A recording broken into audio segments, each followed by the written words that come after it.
Over 100 Nigerians are on death row in Malaysia.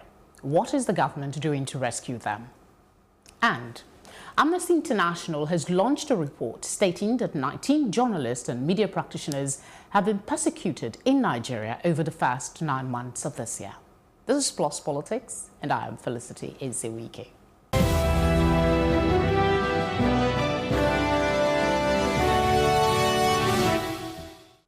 You're most welcome to the program.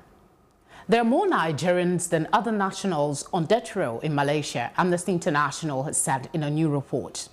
According to the report, of the 568 foreign nationals on death row for various offences in Malaysia, 119 are Nigerians. Nigeria tops the list of foreign nationals with 21%, followed by Indonesia with 16%. We have Iran 15%, India 10%, Philippines 8%, and Thailand about 6%. Is there a reason for this? And what is the Nigerian government doing to rescue these people? Joining me to discuss this are two gentlemen, political analysts, both of them, Sam Adeleke. Pleasure to have you join us. Good evening. And of course, our favorite person as well, Martin Lumba. Thank you very much. Pleasure to be here. Another report, 119 Nigerians on death row. What is your immediate reaction? Nigeria again in the news for the wrong reasons. It's sad that we have this report yet again, but it baffles me that these gentlemen and women were able to leave Nigeria's airport and were able to pass through Nigeria's immigration processes without being detected.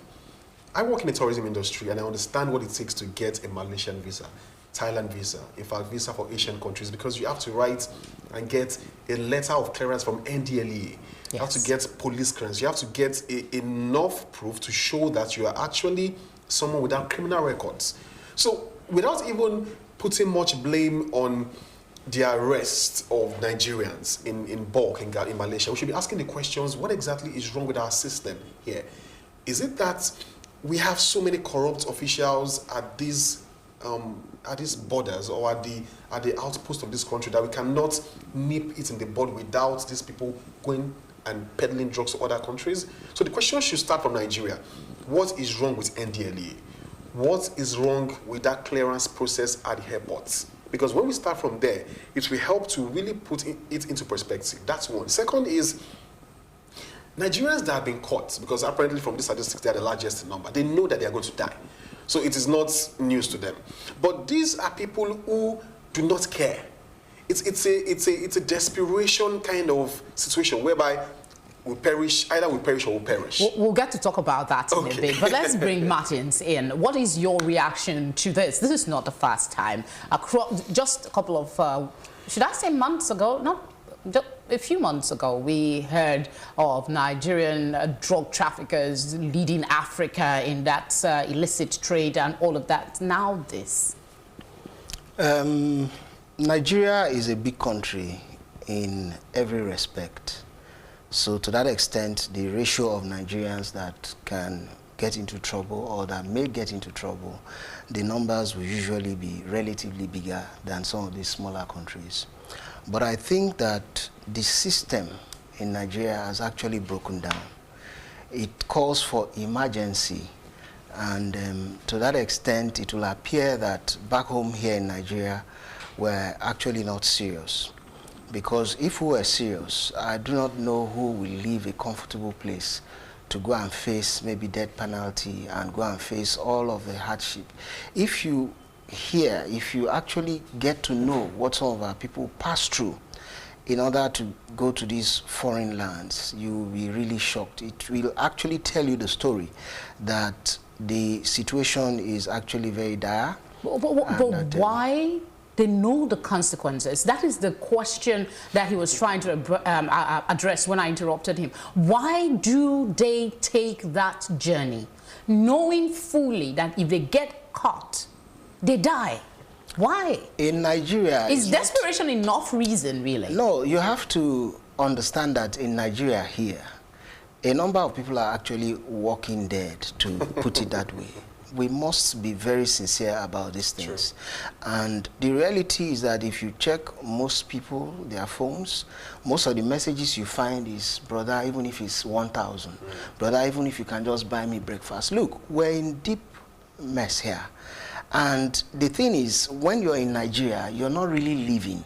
So if you go out there and take all of the risk, whether you want to go through the Atlantic Ocean, whether you want to take, like those chaps that try to follow planes that even maybe go by sea, take all kinds of risks. Because here, the situation is not really enticing. But we are not a poor country. Really? We are not a poor country. We have people that are living flamboyantly. We're just having a light conversation. So, of people who are living flamboyantly is so minute to the larger population of those who are suffering in abject poverty.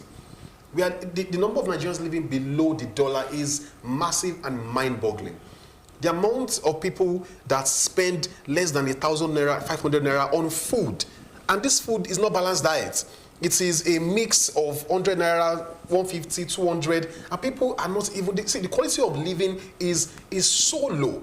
People do not sleep well, people do not think well, people do not even drink well. People are also stressed up by traffic and also by the pressure from tax. So the multiplication of different factors of the Nigerian state has made the quality of living and standard of life so low that people are desperate to just get out. Like, get out. So whatever I need to do, wherever I need to go, even if I have to do it at the expense of my life, I will have to leave. So until we address the fundamentals of what makes a person to be a proper human being, that dignifying factor that makes you live normally, if that is addressed, then people going and peddling drugs at the expense of their life will be drastically reduced.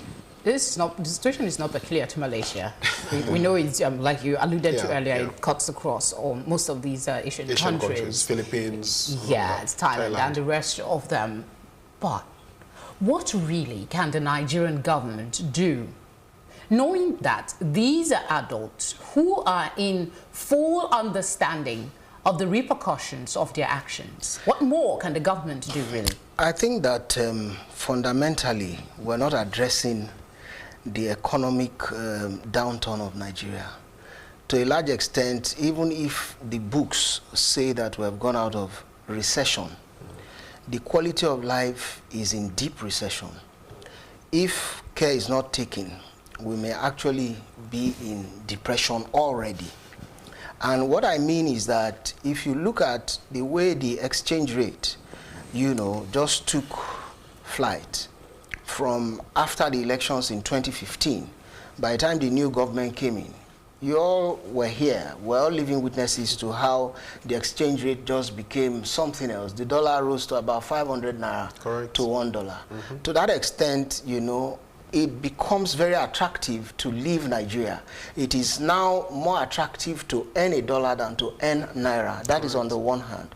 Then the second thing is that the quality of governance is so shabby, so nasty, that even when you go to a foreign country, for you to get assistance from your own embassy is a challenge. You want to have your passport, maybe your visa ran out or maybe your passport expired, so to say, and you needed to renew. The stories are simply very, very ridiculous, very, very embarrassing. So first things first, I think that we need to address our economic reality fundamentally. And I also think that the government of the day, sorry to say, they appear not to have a clue as to what to do. They will say they're working. And let's look at what is on the ground, that they have signed an MOU with some of these countries, Thailand, which other country do we have here? Philippines. Just the Philippines. They've signed with Brazil and some other nations that these people cannot come through to their country without clearing them, like you mentioned earlier, from the NDLEA. Clearance. Yes, and they went as far. They were so worried about the influx of Nigerians that they went to tell our embassy and our government that there is no job for people coming from Nigeria to Malaysia, so they should make their people aware of that. But this note doesn't seem to be working. So interestingly, when such international diplomatic drama happens and the signing is done on the screens and just for the public to see. But it doesn't trickle down to that NDLEA officer who approves that letter because he's being bribed and tipped by somebody who is peddling drugs. So until we trickle down governance and accountability to the lowest person on the rung of the ladder, you know, to the most basic officer who attends to the day-to-day approval of these letters, then we'll keep having this, you know, smoke screen that looks like something that, but indeed, nothing is happening. It's just drama. It's just diplomatic ulabalu, if you ask me. You're laughing. Because we know these realities. It's clear. And this thing should even be traced. So, for example, you have 21 people caught. When did they enter Malaysia? At what point did they leave Nigeria? Who approved it? With data, these things can be traced. So it's not rocket science. What is it's not stopping like us? You know something. I think that fundamentally, we need to have some kind of discussion about the direction that Nigeria wants to go. Because in a few years from now, I see doom, a very bleak future if we continue like this. You cannot solve a 20 naira problem with a 10 naira income. It is impossible. Again, I also know that before now, like the late Odumebu Ojukwu said, he said when he was younger, he understood that you could go with a pocket full of money to buy a basket full of goods. But lately, at least before he passed on, that it was now a matter of taking a basket full of money to buy a packet not really full of goods. You understand? Now, to that extent, it tells you that something is fundamentally wrong. When you talk about adjustment, when you're looking for balance, the truth is sometimes, if you look at how things are weighed, you put maybe 1 gram here, you put a few there, you're trying to ensure that this thing balances. The way it is in Nigeria now, everybody is just laying weight on one side, and it is impossible for you to get balance. And I think that until we address that problem, things are likely going to get worse. For instance, you talk about salary issue now. Okay, legislation has been made for minimum wage. They are now talking about adjustments, you know, within the strata of income. Are you with me? And now we're stuck. There's supposed to maybe be a strike tomorrow. Let me advise this country. We need to rework our economics. Otherwise, our currency is just going to be tissue paper. And people will always leave this country. As I speak to you, my mother is not lettered, but I must tell you that she has run away. It is that serious. Wow. Yes, it is that serious. I can imagine so how we need to take these things very seriously. And I think that if we start from the economic, you see, economics is a bit tricky. And I need all the professors to go back again to start from the basic. What is the basic? Is the study of human behavior. That is where you start from.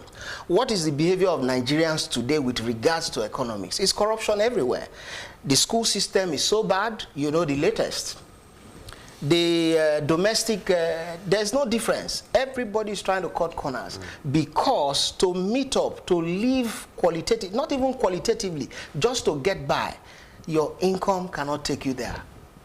But this issue of death penalty, all human rights organizations, even the UN has said countries should abolish the death penalty. And all doesn't seem to be lost according to reports that we're getting, that the Malaysian government is considering abolishing the death penalty in their country. The law minister in that country, I think, is proposing March 2020. Do you see this maybe as a ray of hope for these people who are on death row, that there is a possibility this law will come into force before their time of execution? Well, one can only hope for the best, to be honest. This is a country that has laws, and they can also choose to change the law, to repeal the law, and to adjust the law. To be honest, I like the fact also that the executive director of the Amnesty International Malaysia is the one calling for the abolishment of the death penalty, because if it's coming from Nigeria only, then it's like, oh, okay, because we have interest, but it's coming from somebody over there. It simply shows that something is wrong, because if you keep doing the same thing over and over again and keep getting, the same result, then why not change? So probably they should abolish it for 5 years and see if the trend will change. And then when people are being convicted and sentenced to life, the correctional measures that come afterwards will probably help to deter those who might want to try it again. So I think we should go through it and let's see what will come out of it if it's abolished. I'm going to go to the diplomacy question, but something you said now just triggered my thoughts. If we have a death penalty and people are still trafficking drugs, knowing that they will die if they get caught, and then you want to abolish the death penalty, wouldn't that be a free way for everyone? Now, there are two ways to look at this issue. One is that, what does the death penalty actually do for the system? The system now. What it does is that it reduces cost. If you imprison someone, maybe life sentence, and the person chooses to live for another 50, 60 years, it's going to be at your expense. Now, if you kill him, chances are the cost of burying will be probably maybe 10% at the most of that life sentence. So that is on the one hand. Then on the second hand, the severity of the crime, is such that if you tolerate it with kid gloves, so to say, the rot will now cut across. The influence will be so negative, the decay will be so overwhelming, and at some point you may not be able to manage the crisis. So that is why most countries, most systems go for the death penalty. Now, on the converse side, the reality is that human life is actually the highest in the spectrum of all living beings. Now, to that extent, human life must be dignified. It must be above the pedestrian. So if we want to go, spiritual, so to say, human life is sacred. Human life is very deep, it's deeper than the surface. So when you keep a man alive, chances are you give him the opportunity to understand the other dimensions to his existence, the spiritual side of it, the correctional side to it, the principles that probably he didn't understand before he committed the crime. So to that extent, the quality of life becomes better. Prisoners can even come out sometime and begin to interact, and before you know, the quality of society will be much better. But weighing the two side by side and looking at the reality of human wants, human needs, and the global challenge for survival, it will not be an easy task to, abolish the death penalty.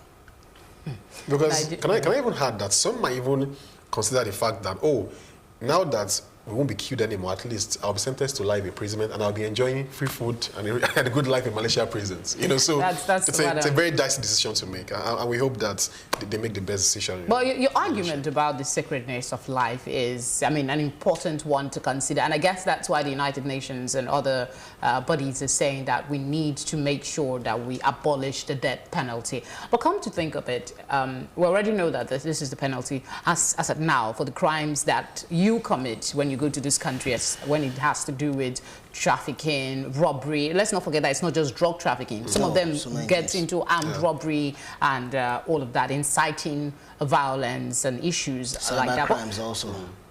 Are we exploring the value of diplomacy in this instance? We have the Diaspora Commission. Abigail Dabiri is always in the forefront talking about what she's doing to help people in diaspora, especially those that are in trouble. Are we exploring that as well as we should? I think that basically, we must admit that the quality of the Nigerian state is probably what is giving Nigerians outside of our shores the kind of treatment that they are getting. I remember a story that my mom told that they were transiting maybe through Germany or something. And at some point, they separated. There was segregation amongst the passengers, that were going to be left behind. They missed their flight or whatever.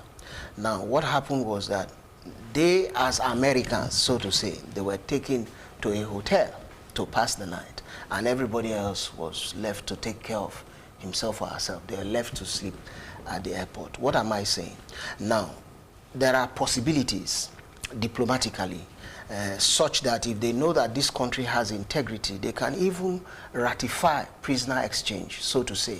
Yes, we've caught Nigerians, we don't want to spend our resources looking after them. You say we shouldn't kill them, well, come and carry your people.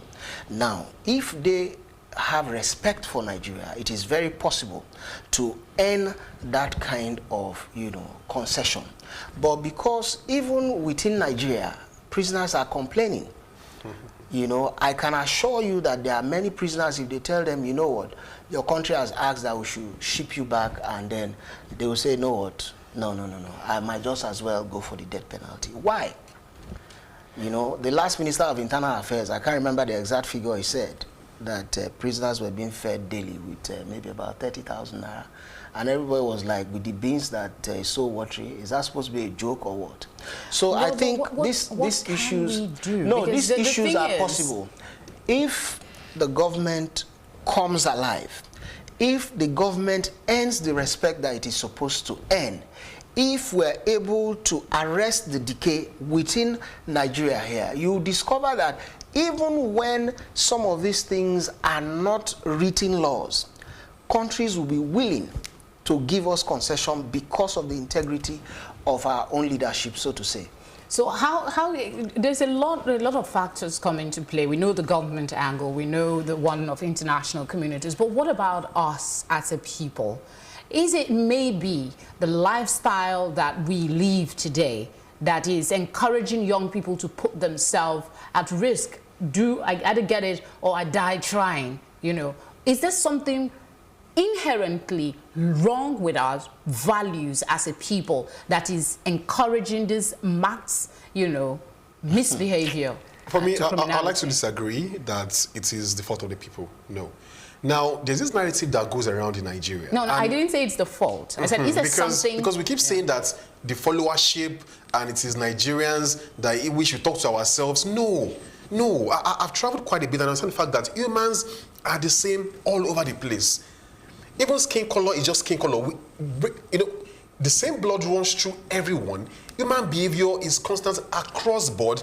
If they are led by a good leader and there's accountability, there is justice, there's equity, there is rule of law, societies will grow. So if we do not have good leaders who are visionary, who lead by example, who do not ban things that you are bypassing for yourself, so those are things that we need to look at first, because if we have a system in which the leadership is functional, I tell you, followership will naturally adjust, because it is not the fault of the people. People are only trying to survive. It's survival instincts.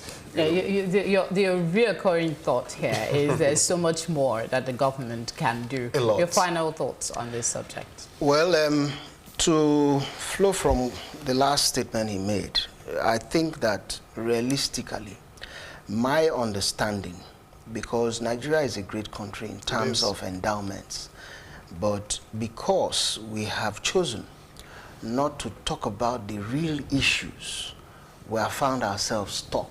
One of the real issues, for instance, is that you say to a person, even though your JAMB score is 250, you cannot really enter. But somebody, by quota, by whatever, can enter with a 10% score. For goodness sake, what are we talking about?